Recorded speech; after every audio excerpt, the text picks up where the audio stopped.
Hello, everyone, and welcome to another episode of Please Advise, which I hope is becoming one of your favorite advice channels. Very excited for the episode I have planned for you guys today. I've been getting a lot of different questions about how to handle different types of situations with different types of people. So today I chose two questions that kind of give a general, kind of sense of the kind of questions that you all have been asking. So I chose these two because I can kind of break them down and speak to them individually about different kinds of situations and different types of people. So without further ado, we'll just jump right into it.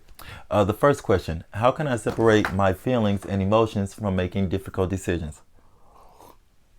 This one I feel you'll probably have to, address differently depending on what type of situation you're in. More specifically, as far as professionally and then personally. On a professional level, when dealing with, emotions towards making difficult decisions, the best example I can give you of that is probably switching jobs. I'm sure each and every one of us at one time or another has contemplated, or even made the switch to a different job for whatever reason. But when you did make that decision, I'm pretty sure you had to consider some of your feelings and emotions about it. Whether it be, missing your old coworkers or missing, I guess, the sense of teamwork that you've kind of built at the job. Maybe you may miss, your sense of contribution. I know sometimes moving to a new job, you may feel kind of out of place and kind of feel like you're not really contributing to the team, at least not at first. So those are the types of, kind of feelings and emotions that you probably will need in this situation to kind of help you make your decision. Another piece of advice that I will probably give is, if you do want to do this practically emotionless, what I would probably say is make a list of pros and cons. That's probably the easiest and most direct way of kind of making the decision that works best for you. For instance, if you are thinking about switching to a new job, some of the pros may be, more money, better location, better, path towards, whatever you hope to achieve, overall. But then again, some of the cons may be, meeting new people. You may have worked on a team at your previous job, and then moving to this job, it may, be more of a solo type role. Those are the things that you definitely want to take into consideration. I know some of those do involve feelings and, your emotions. But then again, when choosing new jobs or switching jobs, those are the types of decisions that you kind of want to go with your gut on, or, what you're initially feeling. So I say in that situation, you probably want to use your feelings and emotions at least a little bit to kind of guide your decision of where you want to go. But ultimately, that list of, pros and cons are going to be the best way to kind of determine which way is the best way for you to go. As far as dealing with personally taking out your emotions and decisions on personal decisions, that one gets a little more tricky. The best instance I can give of that one is probably borrowing money. I'm sure each and every one of us has been asked by someone to borrow some money at one point or another. And that can definitely be a decision that emotions and feelings kind of play into. But I feel like that's also one where it's probably the easiest to remove those feelings and emotions. My advice on that one, take a stance, stick to that stance, and then follow through with it. For instance, if a friend asks you to borrow money, just simply say, I don't borrow money. If a family member asks you to borrow money, again, just keep that same response. I don't loan money. That way, people don't feel singled out, or they don't feel like maybe you don't want to help them in their situation, but you will help someone else in another situation. If you just take that baseline stance of, I don't loan money to anybody at any time, then that way it's easier for you to go ahead and give that answer. And then that kind of takes the emotions and feelings away from it. And the more you say it, the easier it will become to say. That way you don't even have to worry about, well, you did it for this person or you did it for that person.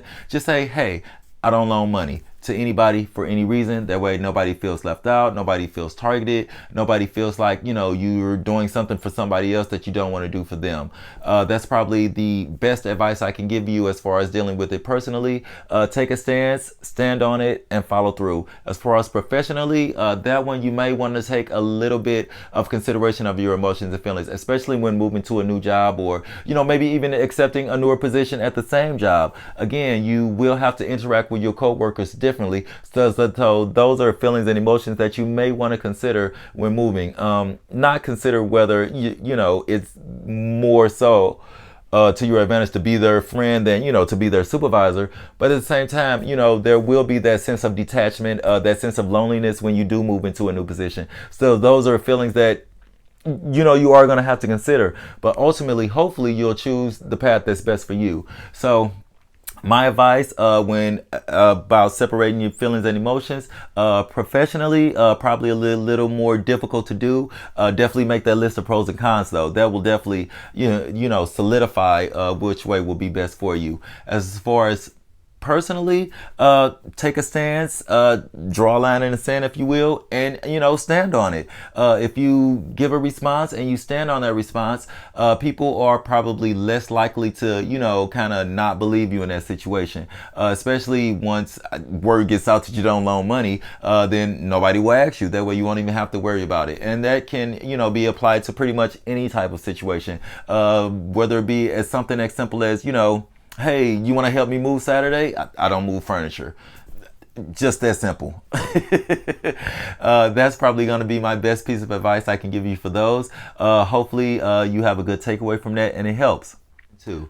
What are some ways we can deal with toxic people around us? We all probably interact with someone that we consider toxic, probably pretty often. The best way or the best advice I can give for that, which would probably be the easiest advice, don't. I know sometimes life throws us curveball and we're forced to, interact with certain people that we don't want to. So I will go ahead and go a little bit more in depth with that. For instance, I'll take it just like I took the first question. I'll break it down both professionally and then personally. Professionally, dealing with toxic people. Again, sometimes you are forced to deal with certain coworkers or, certain people who may, come into your daily life that you feel are very toxic. In that situation, I would say limit your exposure to it. Just because someone is a toxic person does not necessarily mean that you have to, be toxic with them. If, you have a coworker that comes in every day, they complain about the same thing, they whine throughout the shift, all those types of things, just kind of don't engage with it. If they, come in complaining, don't engage in the complaint, don't add your 2 cents. Nothing. I would say probably just, pretend like you didn't even hear it, or, try to engage yourself elsewhere. That way you don't even have to worry about that person trying to bring, that type of energy into your environment. Again, sometimes you are forced to deal with certain people and certain situations, are beyond your control where you do have to interact with the toxic person. Again, professionally, I would probably say limit the exposure, and then also only, interact when you absolutely have to. For instance, that toxic coworker, they may come to you and, want to tell you, a certain story about a certain thing that they're experiencing, and you feel like the whole story is just trash and toxic. What I would do is probably listen to their story, because you don't want to be rude. Just listen to their story, and then as soon as they're done with the story, give absolutely 0.0 feedback. Nothing stunts a conversation more than not feeding into it. No matter what they tell you, what kind of story they're trying to tell you, trying to get you to engage into the toxicity, just don't listen to their story. Say I feel you, if you even want to say that, and just kind of find your way into something else. That's probably the best way you're gonna be able to deal with that. And then you do that enough times, eventually that person won't even come to you at all, so then you won't even have to worry about it. Now, personally, dealing with toxic people, that one is way more difficult. Sometimes you have friends of friends that are toxic. Sometimes you have family members that you may feel are toxic. In either of those situations, I think you do have to kind of handle those differently as well. When dealing with friends or friends of friends that are toxic, I would say definitely keep them at an arm's length. Only interact with them when you have to, and in most situations, remove yourself from it. That's probably the easiest way to kind of avoid that. Not to say that, if you were, enjoying the company of some friends and then somebody comes in that you feel is toxic, to just get up and, hey, I'm going to go. It might not be that extreme, but at the same time, when that person does kind of come into the group or the conversation, just kind of, steer your attention elsewhere. That way you won't have to worry about, engaging that person or that person directly engaging you. And, learn to coexist with people. Some people like to say, sometimes you have to interact with people, so you should always be cordial. I kind of don't agree with that. I don't think you always have to be cordial with every single person. I believe that you do have to have a sense of decor about yourself, but at the same time, that does not necessarily mean you have to be cordial with that person. You can definitely be in the same space with somebody and, have mutual friends and not say anything to them. To me, I probably prefer that way. Don't say nothing to me, I don't say nothing to you. That way our paths don't cross, our conversations don't kind of interchange, and there's nothing to really bring us together to where I have to deal with your toxicity. Because I don't have time for it. I'm all about positivity and self-progression and all those types of things. So if someone is coming around that I feel is not kind of giving off that same energy, I will more than likely not even engage them at all. Like pretend like they're not even there. I do that very well. But this is probably something I probably need to work on. But I mean, you get the gist of what I'm saying. You don't have to be everybody's friend. You don't have to be friendly with everybody. I do understand that sometimes you have to exist with people, so just do that. Exist, let them live their life in their bubble and you live your life in your bubble. As far as family members, that one gets a little more tricky depending on what family member it is. If it's a closer family member, sometimes you absolutely have to engage with them with whatever you feel they're doing that's toxic. In those situations, I would say engage as little as possible. If you do have to give feedback, try to steer it in a more positive direction. Say if they're coming to you complaining about something that's been going on with the family and they don't like and yada yada yada, it's okay to listen to people vent and then just say I understand your point and let that be that. Don't feed into it. Don't say, well, I think this or I think that, because the minute you start to feed into that conversation, it will become more and more and more toxic. And then before you know it, you're wrapped up in it with them. You're, feeling a certain type of way about a situation that you probably didn't even know about before they walked up. So again, when dealing with family members and people that you deal with more intimately, just kind of listen to them, hear them vent, and then, disengage or say your little bit. Definitely don't feed into the positivity.